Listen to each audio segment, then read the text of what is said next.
Ысык Көл облусунун Чолпон Ата шаарында заманбап өрткө каршы куткаруу бөлүгүнүн имараты салтанаттуу ачылды.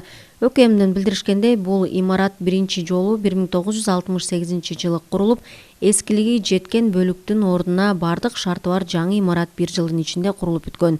2 кабаттан турган өрткө каршы куткаруу бөлүк өлкөгө алынган жаңы өрт өчүрүүчү унаалардын жакшы шартта сакталышына ылайыкталып, зарыл болгон бардык талаптар эске алынган. Имараттын ичинде куткаруучулардын ыкчам иштөөсү үчүн компьютердик жабдуулар, эс алууга ыңгайлуу керебет, матрастар, ашкана, жуунуучу жай, ошондой эле өмүр сакчыларынын күжүрмөн даярдыгын жогорулатып, ден соолугун чыңдоого ылайыкталган спорт залы да бар. Ошондой эле жаңы авариялык куткаруу унаасы атайын шаймандар менен алынган.